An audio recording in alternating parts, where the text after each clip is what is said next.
Welcome to the podcast.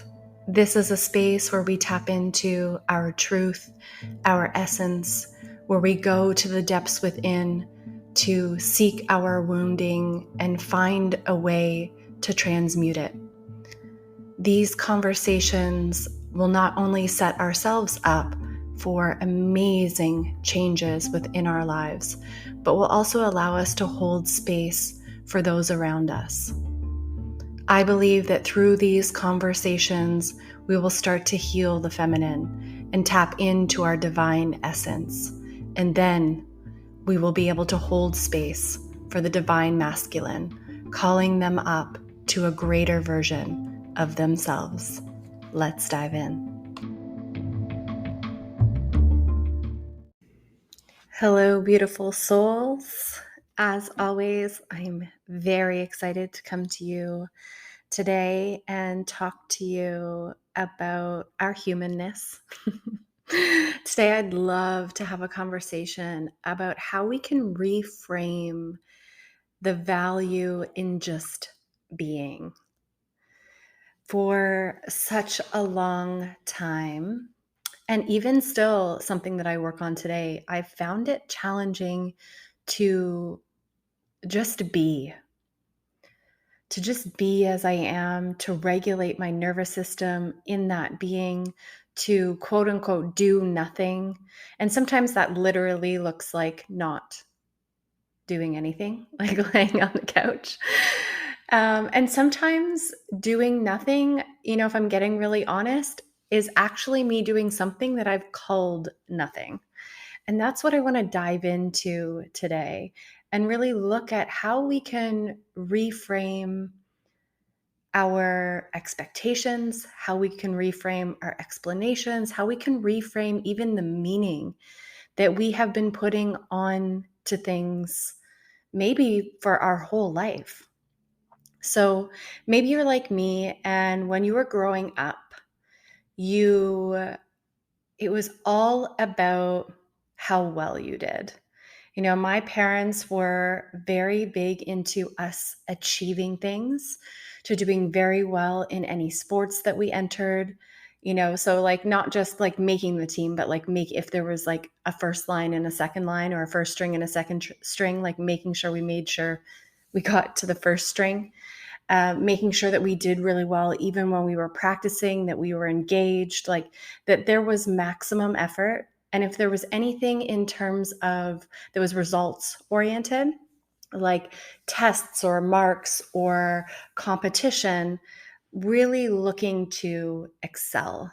They really wanted us to do our best and not just do well, but do extraordinarily well. So for me, sometimes that looked like, coming home with like an 85 or a 90 on a test. And one of the first questions I would get is like, well, where's the other 10%? Like, what happened?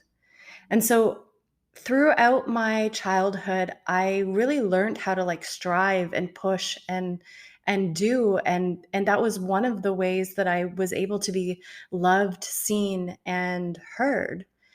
And through this programming and conditioning, I really started to attach my self-worth to what it is that I could produce, what it is that I could achieve.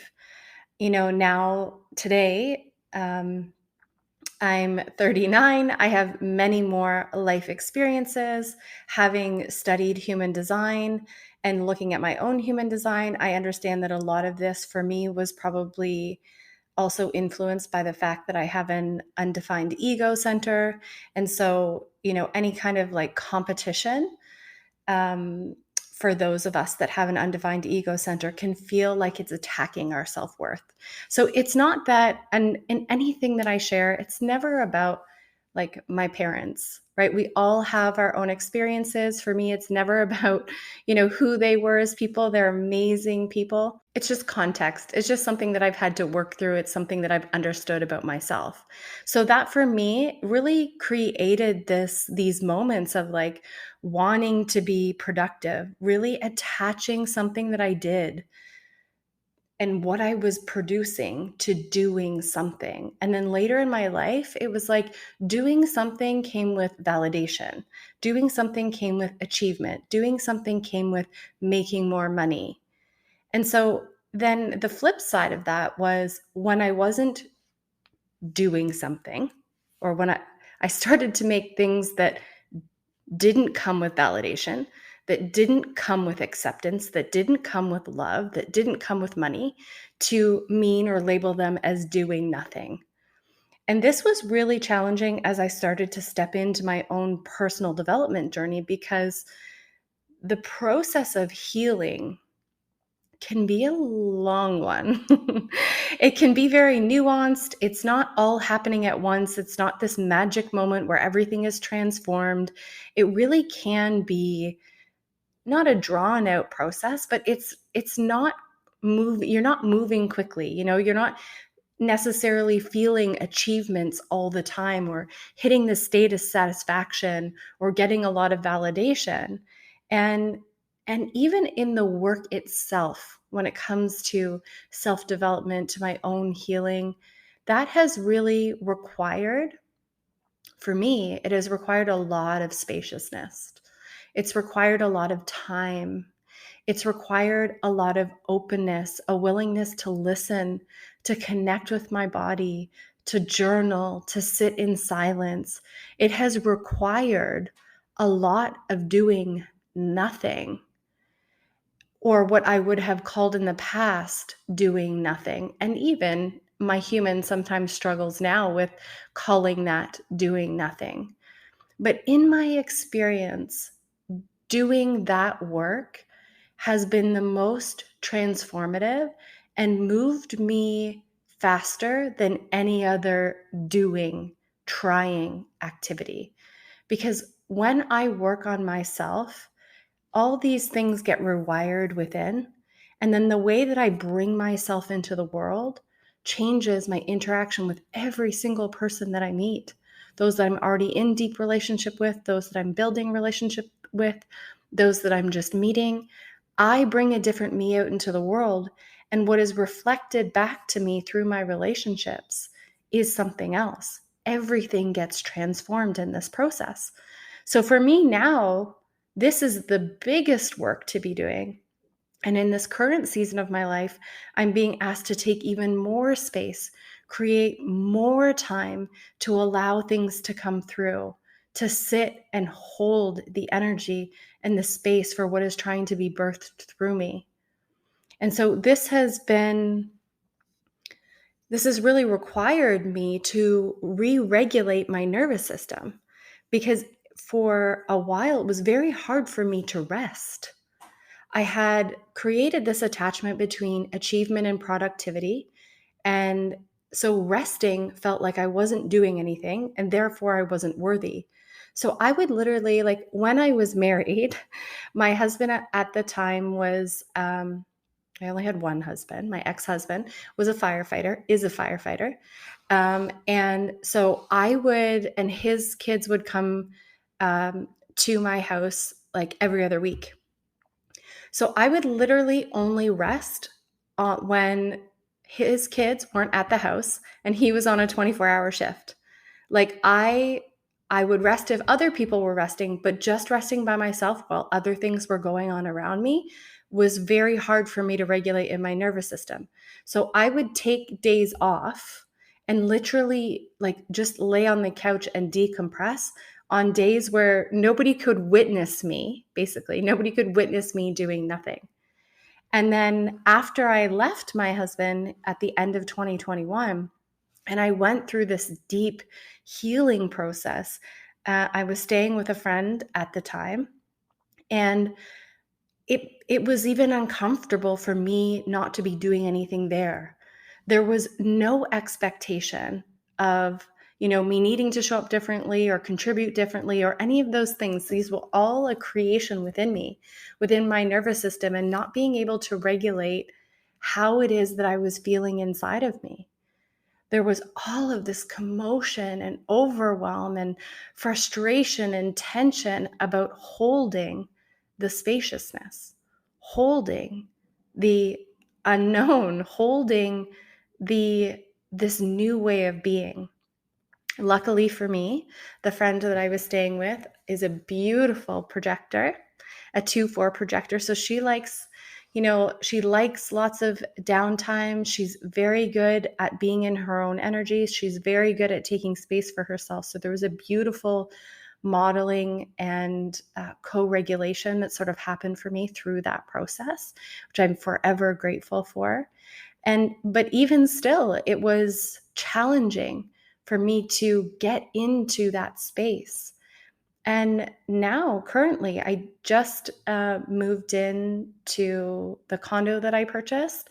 I'm here by myself, no one else is around. And there are days when my body is absolutely exhausted and I still find myself being like, should we do something else? Like, what are we going to do? And it's like the emotional work, the purging, the things that are coming through on those days when I'm absolutely exhausted, like that work requires time and spaciousness. Like there was a day where I was like deeply emotionally purging. I was crying for I think it was a total of about 3 hours, on and off, not straight, but like I was in it. And I was journaling and processing. And then I was wondering like whether or not I should be doing something else in that day. It's like, no, this is the work, right? And just noticing where that wiring, that old programming keeps coming back up of how we need to move and do and create. And it was really a moment of reflection for me of where I might still be labeling or making, like what do I attribute to being like worthy? What tasks make me a worthy person? It's like none. It doesn't even matter. I'm worthy no matter what. No matter how much I do, no matter how much I produce, no matter how much I put into the world. And when I continue to work on that, when I continue to unravel these notions and these feelings that I have within me, when I continue to work on expanding my capacity to hold my discomfort in the feelings that are inside of me, when I work on regulating my nervous system to hold the space for myself, that transforms everything. And that can look or be labeled as nothing. So my invitation to you is like, what in your life is to consider, what in your life do you consider doing nothing? And how much of it, when somebody else is to look at what it is that you do on a daily basis or that you are doing, could it be called something else? Could it be called self-care? Could it be called personal work, personal development? Could it just be a moment for you to nurture and love and hold yourself in a way that feels really good? Because I think these things have been conditioned out of us to be unworthy.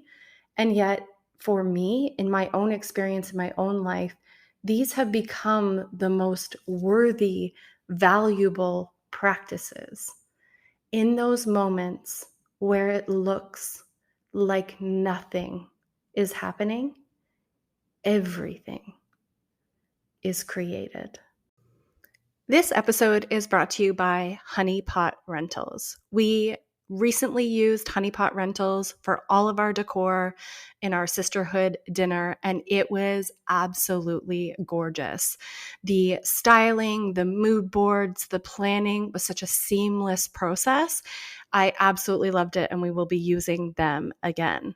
Honey Pot Rentals is a wedding and event rental company with boutique products at super affordable prices. They're located in Barrie and primarily serve Simcoe County, Muskoka, and the GTA.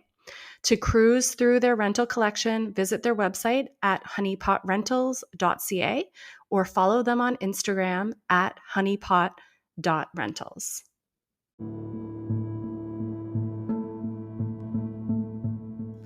Thank you for listening.